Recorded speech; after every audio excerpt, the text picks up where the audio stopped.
San Pablo nos dice, tenemos un continuo combate, pues la parte espiritual de nuestra personalidad nos invita a hacer el bien, pero la parte material y sensible nos inclina a hacer el mal. Para salir vencedores de este combate que es de todos los días y de toda nuestra vida, es necesario emplear ciertas técnicas que veremos el día de hoy. Te invitamos a escribir en los comentarios tu opinión acerca del tema de hoy y contarnos si has tomado la decisión de aplicar este ejercicio espiritual cada día.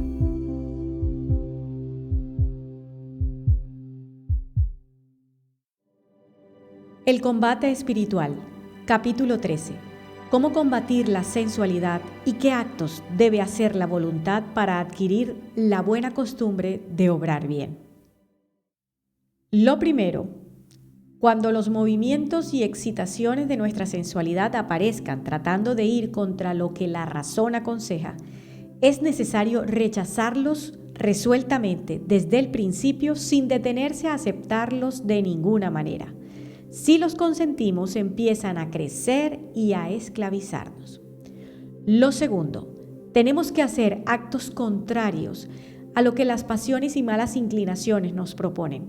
Así, por ejemplo, si la ira quiere invitarnos a la venganza, debemos rezar por el bien de la persona que nos ofendió. Si la tristeza trata de inclinarnos al desánimo, debemos cultivar pensamientos de alegría y de esperanza. Si el orgullo nos incita a creernos algo y a desear alabanzas, es necesario recordar que nada somos y que las alabanzas humanas son humo que se lleva el viento. Mucho cuidado, existe una trampa.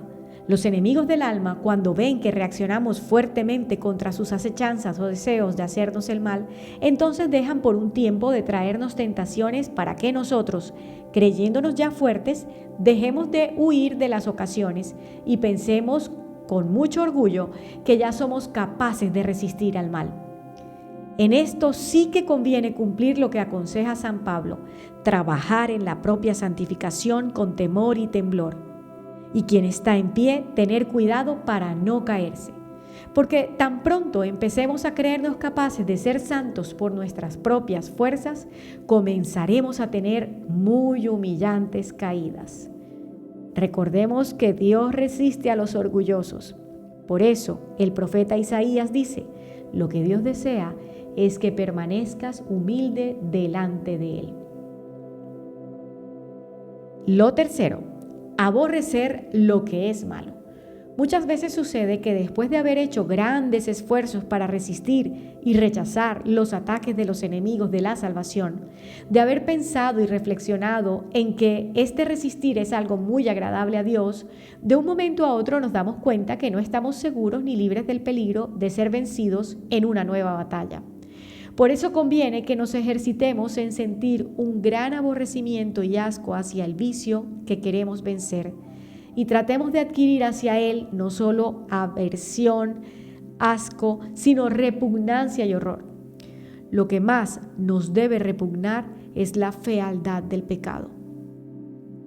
Cuarto, para volver fuerte el alma contra los vicios, malas costumbres y perversas inclinaciones, es necesario hacer muchos actos interiores que sean directamente contrarios a nuestras pasiones desordenadas.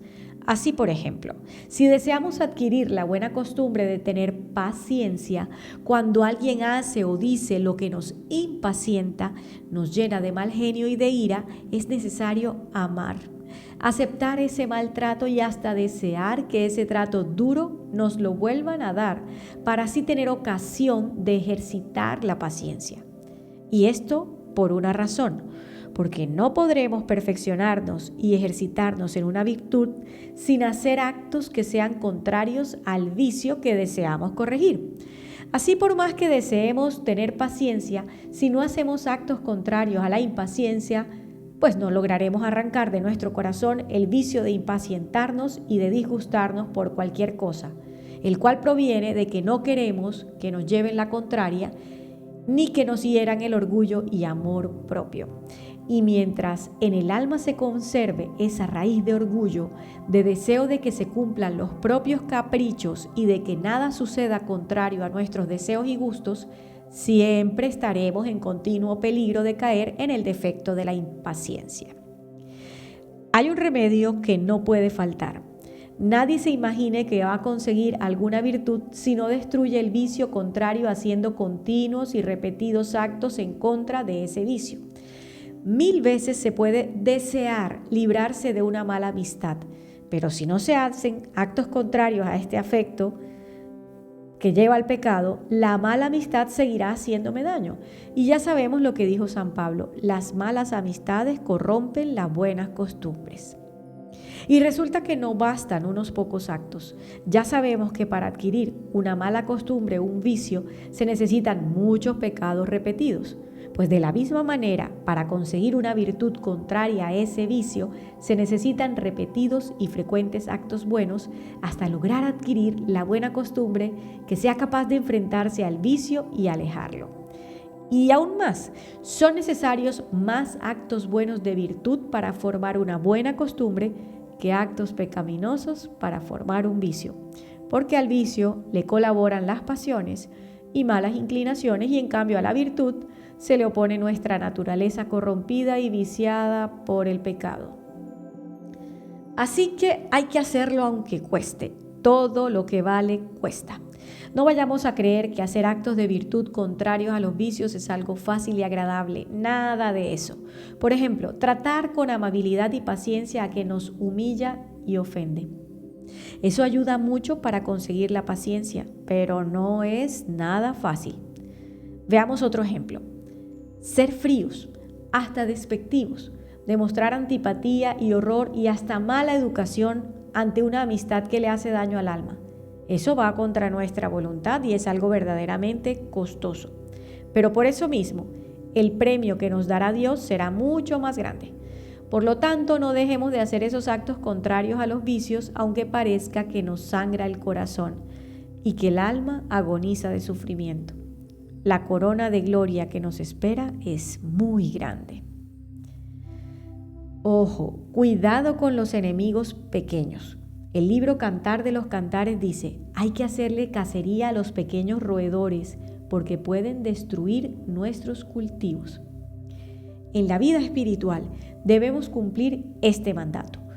No contentarnos solamente con atacar y echar lejos los movimientos más fuertes y violentos de las pasiones, sino también los más leves y pequeños, porque estos movimientos pequeños les sirven a los otros para atacarnos y vencernos, como los muchachos pequeños sirven a los ladrones grandes para entrarse a las casas, entrando primero los menores por las ventanas a abrir la puerta para que entren los mayores.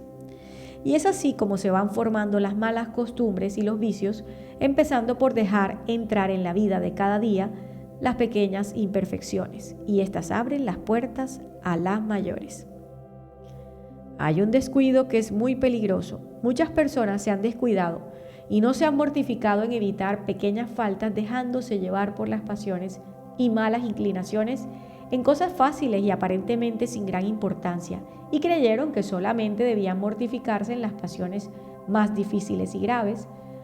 Cuando menos lo imaginaban, sintieron el poderoso asalto de los enemigos de su salvación y sufrieron enorme daño espiritual.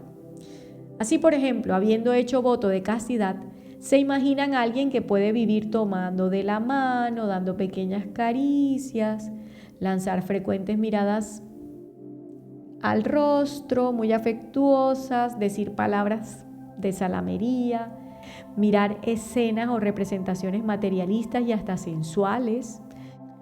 En el momento le parecen pequeñeces, pero cuando menos lo piense, puede hallarse en los más pavorosos abismos del pecado y de la sensualidad, y será entonces incapaz de reaccionar ante sus inclinaciones. En la vida espiritual hay un dicho muy antiguo que siempre se cumple y dice así: quien no se mortifica en lo lícito, tampoco se mortificará en lo ilícito. Se llama lícito lo que es permitido, lo que se puede hacer o decir sin cometer pecado. Hay que distinguir entre lo que es simplemente lícito y lo que es necesario. Lo necesario hay que hacerlo y decirlo siempre, pero lo que es solamente lícito no es necesario Si se deja de hacer o decir, producirá grandes bienes espirituales porque la persona se va acostumbrando más fácilmente a dominarse a sí misma.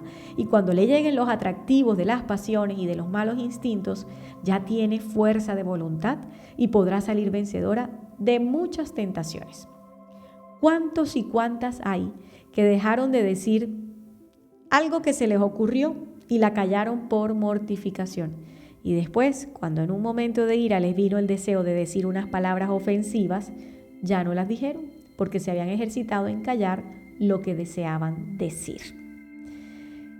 Ojalá volvamos a repasar de vez en cuando estos remedios que hemos venido aconsejando, porque si los cumplimos, vamos a obtener una verdadera reforma en nuestra vida interior y al practicarlos conseguiremos gloriosas victorias espirituales y en poco tiempo haremos grandes progresos en la virtud e iremos creciendo en virtud y en santidad casi sin darnos cuenta.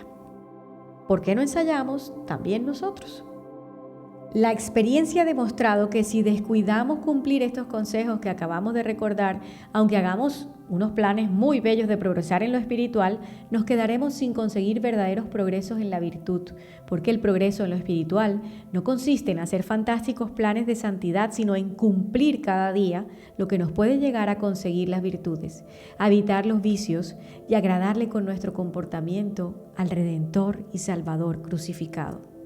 La experiencia de millones de personas ha demostrado que así como los malos hábitos y malas costumbres se forman en nosotros a base de repetir frecuentemente actos con los cuales los apetitos sensuales y las malas inclinaciones se oponen a las buenas intenciones de la voluntad, de la misma manera las virtudes y buenas costumbres se adquieren con frecuentes y repetidos actos de la voluntad con los cuales trata de conformarse con lo que Dios desea, manda y se ejercita en practicar ya una virtud u otra. Así como una persona no puede ser definitivamente viciosa y corrompida por más que sus malas inclinaciones traten de corromperla y llevarla al mal, si su voluntad persiste en querer portarse de manera que a Dios le agrade su comportamiento, así también nunca logrará tener virtud y santidad por más inspiraciones que la gracia divina le envíe, si su voluntad no se decide seriamente a dedicarse a obrar el bien y evitar el mal. Oremos.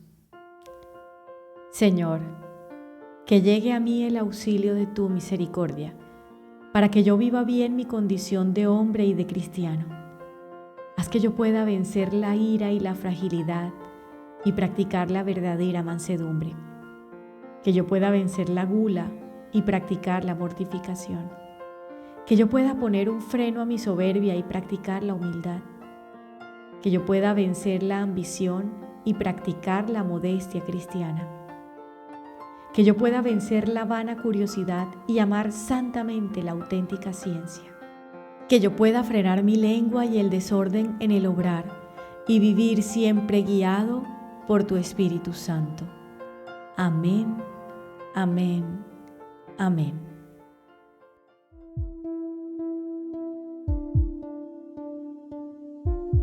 Quien no es fiel en lo pequeño, tampoco lo será en lo grande. Lucas 16:10.